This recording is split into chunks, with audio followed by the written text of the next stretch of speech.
Assalamualaikum warahmatullahi wabarakatuh. Selamat pagi dan salam sejahtera untuk kita semua.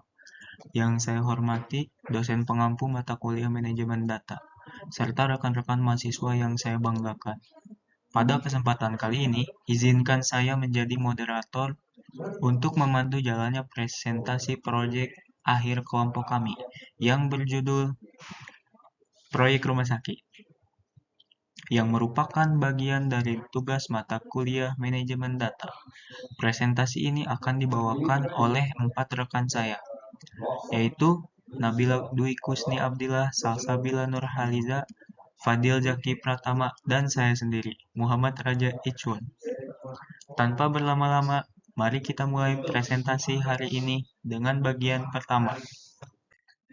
Pendahuluan tantangan data rumah sakit.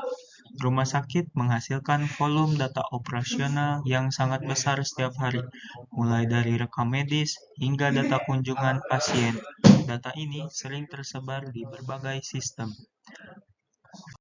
Baik, saya Nabila Dwi Kusni Abdillah akan melanjutkan materinya, dimulai dari rumusan masalah dan juga tujuan proyek. Rumusan masalah dari proyek ini adalah bagaimana mengintegrasikan data kunjungan pasien rumah sakit yang tersebar, kemudian menganalisanya agar menjadi informasi yang berguna.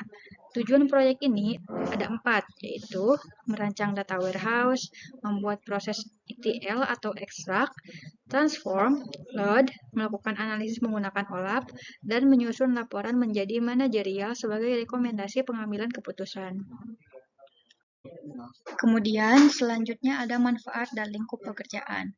Manfaat dari proyek ini cukup banyak, di antaranya membantu rumah sakit mengambil keputusan lebih cepat dan akurat, mengidentifikasi tren atau pola kunjungan pasien, mengoptimalkan operasional rumah sakit, dan tentunya meningkatkan kualitas pelayanan. Untuk ruang lingkupnya, kami hanya fokus pada 2 file data, yaitu kunjungan pasien dan data pasien, dengan periode 1 tahun terakhir. Analisis kami fokus pada jumlah kunjungan, distribusi umur, dan jenis layanan. Perlu dicatat bahwa data klinis atau keuangan tidak kami bahas di sini. Selanjutnya ada desain data warehouse, skema bintang. Untuk pendesain data warehouse, kami memilih menggunakan skema bintang. Ini adalah metode sederhana, tapi sangat cocok untuk kebutuhan analisis. Skema ini terdiri dari 1 tabel fakta di tengah yang mencatat jumlah kunjungan dan 3 tabel dimensi, pasien, waktu, dan layanan. Tabel-tabel ini memudahkan analisis berdasarkan usia pasien, waktu kunjungan, dan jenis layanan yang digunakan. Baik, saya Salsabila Nurhaliza akan melanjutkan menjelaskan proses ETL.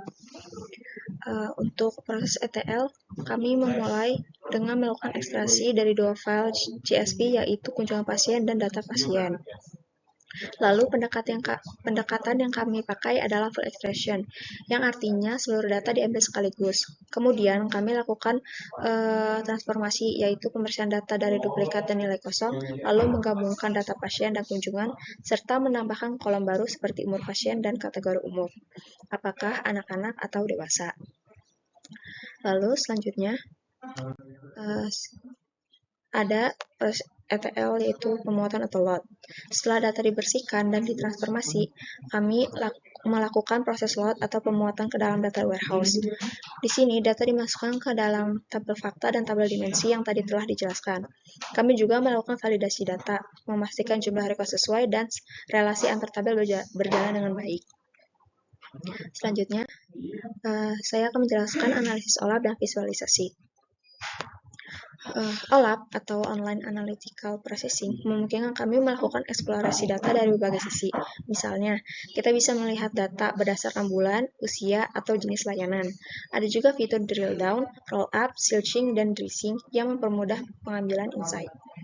Semua hasil analisis ini kami visualisasikan agar lebih mudah dibaca dan dipahami oleh pihak manajemen.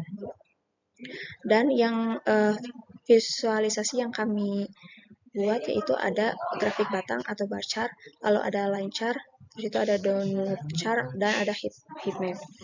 Mungkin sekian penjelasan yang bisa saya berikan. Selanjutnya akan dijelaskan oleh teman saya. Terima kasih. Ya, di sini saya dengan Fadil Zaki Pratama dengan NIM 10123333 akan melanjutkan presentasinya. Di sini kita menggunakan dashboard, yaitu dengan tabel menggunakan AU. Ini adalah dashboard pertama yang kami bangun dari data kunjungan pasien. Ada 4 visualisasi. Yang pertama, membandingkan jumlah kunjungan anak-anak dan dengan dewasa. Kedua tren ini bulanan kunjungan pasien, meskipun datanya masih terbatas pada bulan Januari. Ketiga, jenis layanan seperti rawat jalan, rawat inap, dan IGD. Dan keempat, heat map hari kunjungan yang bisa membantu rumah sakit merancang dalam jadwal staff. Lanjut untuk laporan manajerial, insight kunci. Dari analisis kami ada 4 insight penting. Pertama, sebagai besar kunjungan berasal dari pasien dewasa. Kedua, layanan yang paling sering digunakan adalah rawat jalan. Ketiga, kunjungan pasien memiliki pola musiman, artinya dalam bulan-bulan tertentu yang ramai. Dan yang terakhir, yang keempat, jam sibuk atau terjadi pada pagi sekitar pukul jam 8 sampai jam 10 dan sore antara jam 2 sampai jam 4. Dan yang terakhir adalah slide kesimpulan dan saran. Sebagai kesimpulannya, proyek kita berhasil menginteraksikan, membersihkan, dan menganalisis data kunjungan pasien rumah sakit, serta menghasilkan informasi penting untuk mengambil keputusan. Beberapa saran pengembangan ke depan adalah menginteraksikan data klinis dan farmasi, menggunakan ETL incremental agar lebih efisien, memakai tools BI profesional seperti Power BI atau Tableau, serta mulai menerapkan analisis prediktif dan pelatih pengguna agar data bisa dimanfaatkan dengan maksimal. Baik, berdasarkan hasil analisis, dapat disimpulkan bahwa proyek ini berhasil memberikan gambaran penting terkait pola kunjungan pasien, yang tentunya bermanfaat dalam pengambilan keputusan di lingkungan rumah sakit. Mungkin sekian dari kelompok kami, maka presentasinya bakal kami tutup. Terima kasih atas perhatiannya. Wassalamualaikum warahmatullahi wabarakatuh.